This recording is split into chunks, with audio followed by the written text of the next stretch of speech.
how he mispronounced or tweeted, I think it was confidence. What they have done is put together the technology and the tweets and see if there's any relationship with what happens on the stock market. And they've called it the Vofifi Index. And when you look at what happens with dear Mr. Trump, is words and tweets move markets. If he sees anything on China, or he says anything on China, on billions, on products, or anything like that, the market either skips up or goes down. And yes, it is only temporary in terms of the spiking, but certainly it does have an effect on the market. And just to prove the point, I hope it works, because I have no audio. All right, we all know that President Trump loves to tweet, but exactly how are those tweets moving the markets? Analysts over at JP Chase have come up with a clever way to measure the impact of the tweets on the bond market. They're calling their new index the Volfefe Index. It's a play on his infamous Covfefe tweet. According to Bloomberg, the number of market-moving Trump tweets has ballooned in the past month with words like China, billion, products, Democrats, and great, most likely to affect prices. I mean, obviously, this is something that's been around ever since the election. It is interesting, this attempt to quantify it, however. I never knew whether it was Fifi or Fefe. Anyway, okay, well. It wasn't anything. Right, it wasn't anything, because first of all, it was a typo of some sort, yes. That's what I believe. I'm not clear on whether this is predictive or not. I mean, clearly the president's tweets impact the markets, impact specific stocks when he's going after, or in some instances, praising companies. So I don't know what you do with this. It's kind of cute, and hats off to JPM, particularly for the naming thing, but I don't know where this is going. Well, and it's also a question of, it's sort of the computer's in control, right? So obviously there's already many algorithms built that are designed to recognize those words in his tweets. Right. And then trade, whether it's bonds or stocks, based on that. The only competitive advantage I saw from reading this report is that the president enjoys tweeting between 12 and 2. So if you're a trader, put that trade on before noon. Most likely, according to this research, you'll probably get a negative tweet, stocks go down. Do you know anybody who would seriously take part in this, though? I mean, this is... Well, people with too much sand on the stock is up today. It must be because of this, the creation of this index. Well, and they're not alone, right? I mean, I think there was a note out from Citigroup's FX team also trying to analyze, because this is something we grapple with it on an almost daily basis. What do we make of the tweets? What are the effects of it? Imagine if you're actually trying to trade on it and make money from it. If you're looking for something to put a smile on your face, the original Covfefe tweet, read by the actor who does the voice of Gollum from the Hobbit stuff. Andy Serkis. Yeah. Oh, I know. It's on YouTube, and it's a riot. Andy Serkis has killed me on SEO. Myself. There you go. Yeah. Okay, that's my favorite. Oddly enough, one of the brands that I would love to sit and work with, because he is an incredible power brand. He knows stuff, and he knows not just moving markets, but he knows about how you target people, how people respond to targeting. He was able to see what was actually available in the target markets that other people didn't see. So that's the money and business of it. Also, there is money to be made out of meaningful brands. So, but what's the big deal about this whole meaningful brands nonsense? A very, very important part, and we are all part of this. Power on the brand has shifted. Social media has shifted who actually controls the brand itself, how it's portrayed, how it talks, everything. All of us can bring down a brand. And what I'd like to do is share with you a case that you may or may not know. Oopsie.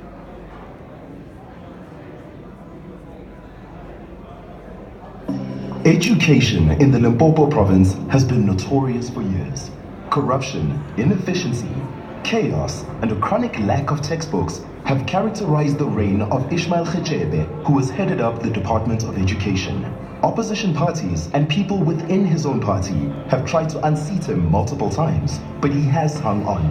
A few months ago, a fresh attempt to have him replaced got underway, and part of it was the campaign by the charity Right to Read, an organization that fights for the right of children to have an education.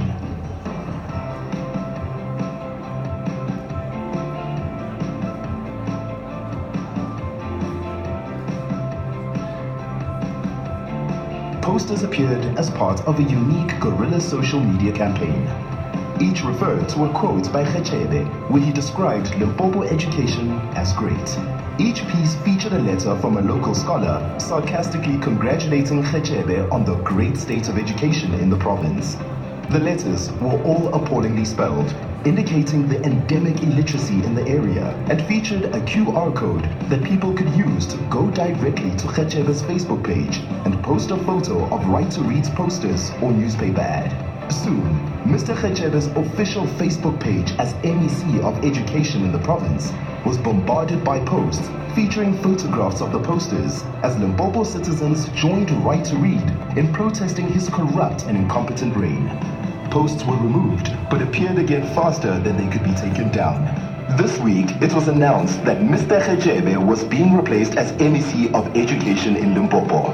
While we certainly can't claim all the credit for this, we like to think that we played a small role in helping the children of Limpopo take a step closer to getting the education they deserve. So that is a live, absolute example of what is possible when you use the technology that allows you that ability to communicate directly. Now, the key thing out of all of that is jolly good. What happens? Do you understand your audience? You have to understand your audience or face their wrath. They are creating content, they want content, and if you get it wrong, you'll end up like the young MEC of Limpopo.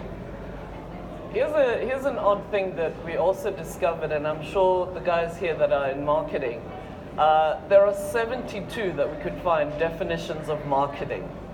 And it goes from everything to sales, to this, to that. So actually, what do? We talk to people. And then when we talk, in our writing, in our thinking, we're talking target, we're talking consumers, we're talking customers. There's a whole bunch of language that is used. But nobody talks about the people. Take it right back down to who are these people, how do they think, where do they live? And yes, we say we do that, but do we really? Do we really see them, or do we just chuck in psychographics and say, yeah, it's kind of, this is the way they work, this is the way where they live, and you have done with it? You know, I'm going to give an example. You often get briefs that are very straight. You want black, female, 25 to 45, LSM 7 to 10, and there'll be some other stuff kind of chucked in there. Is that actually so?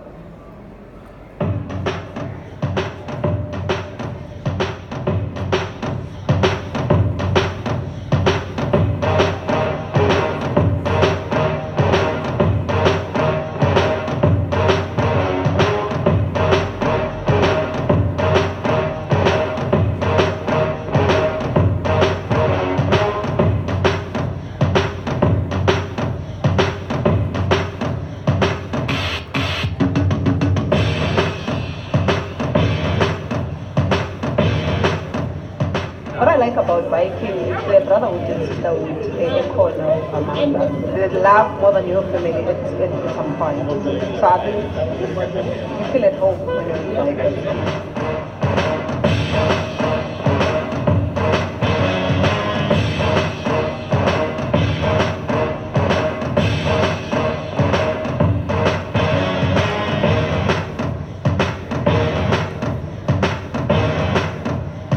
Is that sisterhood in especially in black women, because of we forced our way through into the guys' environment. So the rough edges have been toned down a little bit because of there are women involved.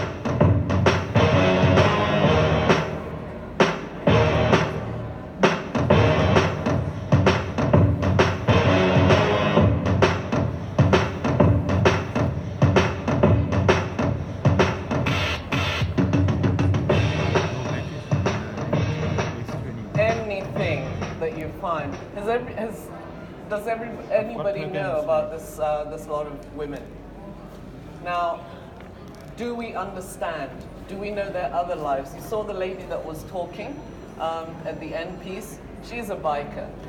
Now, if you'd said to me, oh, I'm a go, LSM 7 to 10, she works in this, she does that, Hana, I can guarantee you the kind of imagery that would come out, and you would lose this understanding of her in the process.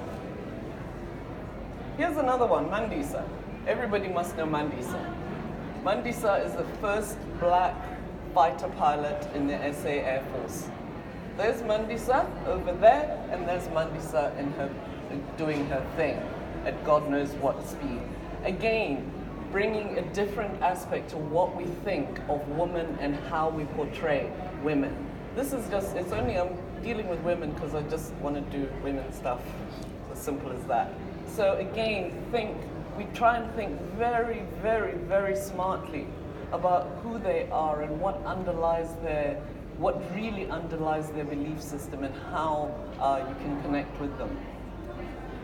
And what we tend to do to get to meaningful brands, and you know everybody has a model, and if you do this, you get that, and you go here, and all is good. Yes, we do the same thing, but what we try and do is really have very, very deep research. Our research is based on, I think it's been over 10,000 samples over 10 years. Unfortunately, which always goads me, people forget us in Africa. We're somewhere behind somebody's Avo curtain, and we never get enough data on Africa. So what we would do first is look at the consumer truth. These bike ladies, what are they up to? What is it about this thing that has brought them together?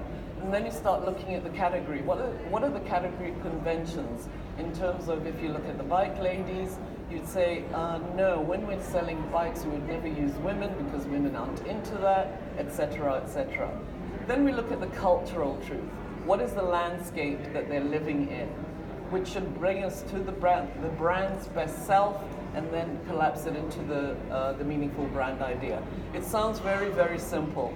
There is a tank load of research, and I'm not joking because I do strategy planning for Havas. You have to go through these things to an incredible depth to really find what that meaningful idea will lock into the people you want. So back in the day, there was purpose. Remember, everybody was talking purpose in marketing? Purpose back in the 20th century, and we look at it now, was all about good intent, looks good, sounds good in the annual report, everybody gives you a nice little chocolate at the end of the year, etc., etc. Meaningful brands are totally different. They rely on activism. As you saw in the early Limpopo example I gave you, that was sheer activism that managed to do that. Now, when we start looking at activism, it has to be real, those connections have to be genuine, and you must understand that you will share the power of the brand. By the way, I'm one of these ones that if you want to ask questions or tell me I'm talking nonsense, just stick your hand up and we'll pause. Okay, I'm almost at the end, believe it or not, so I keep it short, sweet. I want to talk about some brands, a brand specifically, that 30 years on started off meaningful and has continued and continued and continued to grow. The one brand I was going to talk about, just say in opposition to this, would be something like Facebook. Facebook started with a wonderful intention of connecting the world, however many years ago. Now, young Mr. Zuckerberg got very, very rich, and technology got very, very better. He started pulling all sorts of things in, and if you look at the timeline of how the whole thing fell apart, it's within a year. And that was driven by the people saying, hang on, hang on, hang on. You're asking too much. You want to know far too much about me. So please, Mr. Zuckerberg, we want you to control this. Up to the point where he was sitting, I think he dodged the British Parliament longer than he dodged the American Congress. So eventually he had to go and account for what his own vision was doing. Here's the lot that I want to show you. 30 years on, started off with that meaningful purpose and that sense of activism, and has carried it through all the way. And it's this brand. Everybody knows this brand, and everybody knows the story around this brand. What they have done beautifully is stay within the social commentary area in terms of activism. Nike is not afraid. They know what they can do, and they know what it will cost, and they know going forward what they will get back. So, to be a meaningful brand like Nike, you must inspire, entertain, help, inform, reward to a real person, to me, to you, not to some sort of, I don't know, fantasy that we can often create in communication of what this LSM 7 to 10 woman should be. Technically, I'm a grandmother, and I sure as hell hope that I'm not wearing a two-piece. You know, you guys don't remember two pieces in the Hanakaus back in the day. Those are gone. We have to relook how we look at ourselves and how we look at our brand. If you can do that, it's a step to being a meaningful brand. It's very simple, man. It's not rocket science. It really isn't. It's about reconnecting and about understanding people, because people are forgotten in the whole thing. What they did, and we looked through a lot of their communication, they have touched everything. Ageism, disability, gender, gender biases, religion, girls in sport. They have covered it all. And they've always had an opinion about something, say girls in sport, and actually actively did something about it. What I'd like to, it's winter, I keep getting, ow.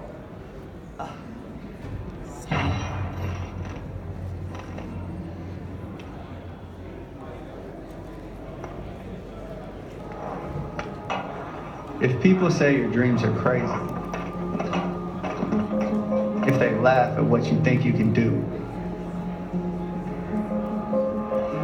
good. Stay that way.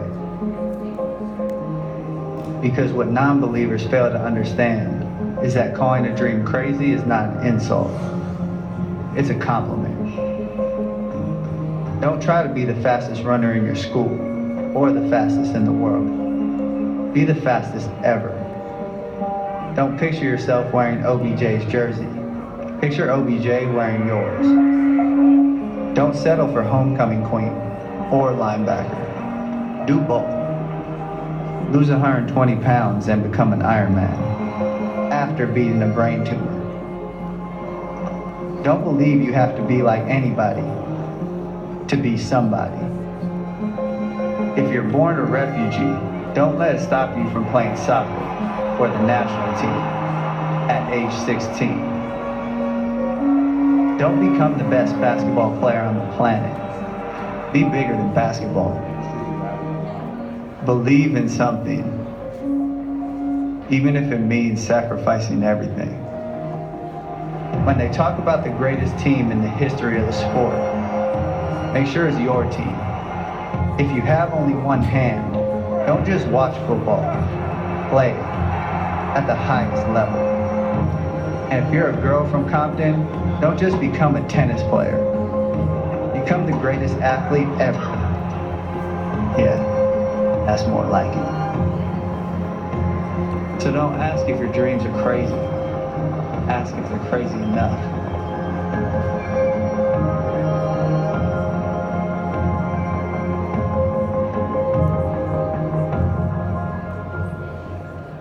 That's an example of the kind of social commentary, and I'm not subscribing to anything, I promise. The guys that put this together for me, I'm going to kill them. They're very, they know what they're doing. They understand what they're taking out into market. Now the bloke with the fro, everybody knows the bloke with the fro. No, there's a story behind this, which hopefully will appear in the next.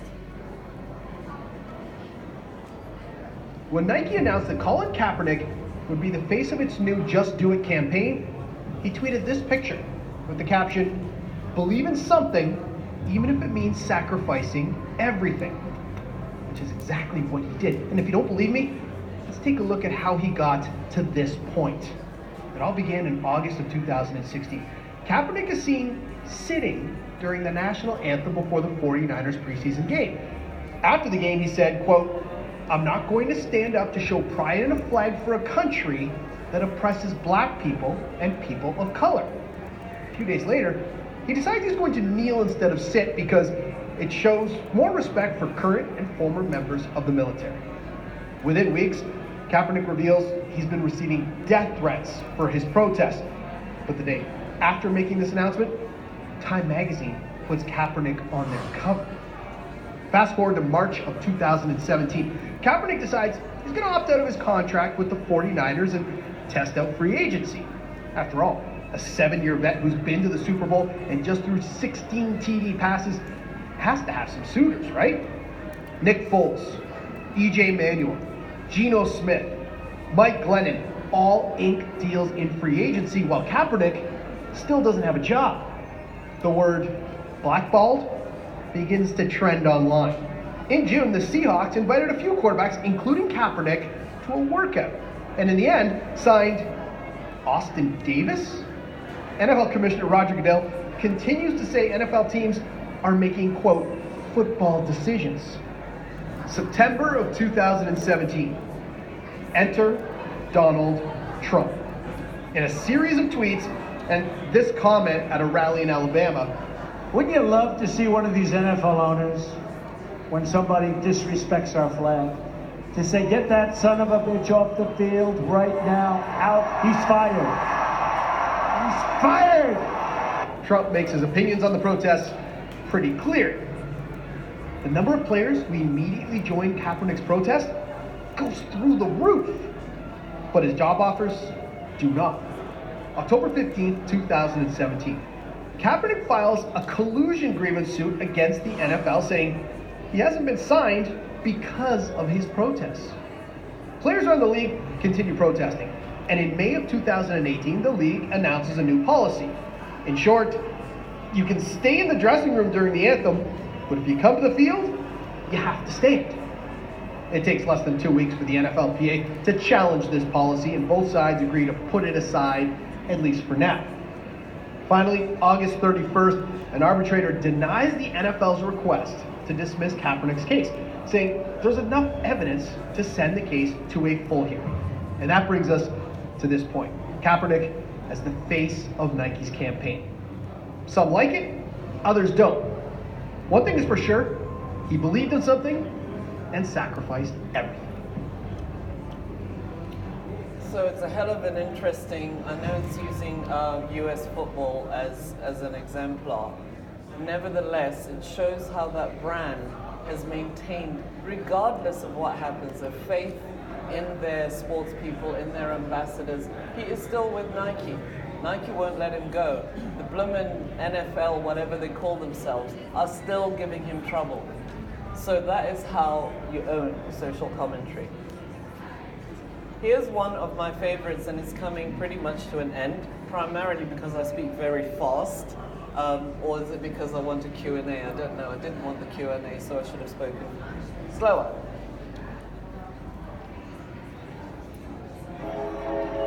If we show emotion, we're called dramatic. If we dream of equal opportunity, we're delusional. When we're too good, there's something wrong with us. And if we get angry, we're hysterical or rational or just being crazy. But a woman running a marathon was crazy. Officials tried to pull her off the course. A woman boxing was crazy. A woman dunking, coaching an NBA team, competing in a hijab, or winning 23 Grand Slams, having a baby, and then coming back for more. Crazy, crazy, crazy, crazy, and crazy. So if they want to call you crazy, fine. Show them what crazy can do.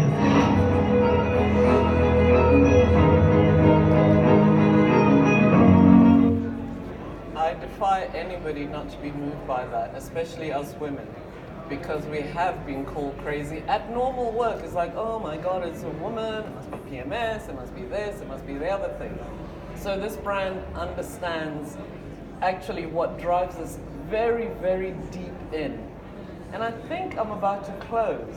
I have a nasty suspicion, but don't keep doing that to myself. Yes, I am. One of my favorites.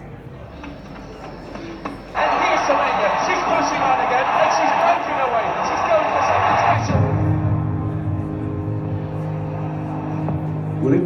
easier for you if I wasn't so fast? Would it be simpler if I stopped winning? Would you be more comfortable if I was less proud?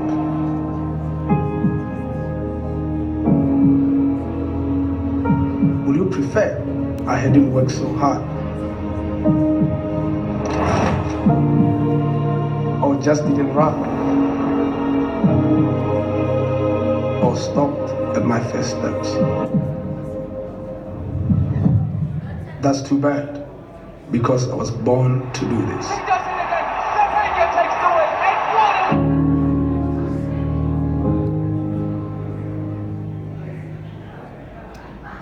So that's Our Lady, and the last words from me is, if you can't live it as a brand, don't do it, because they're gonna catch you and they're gonna burn you. That's me done.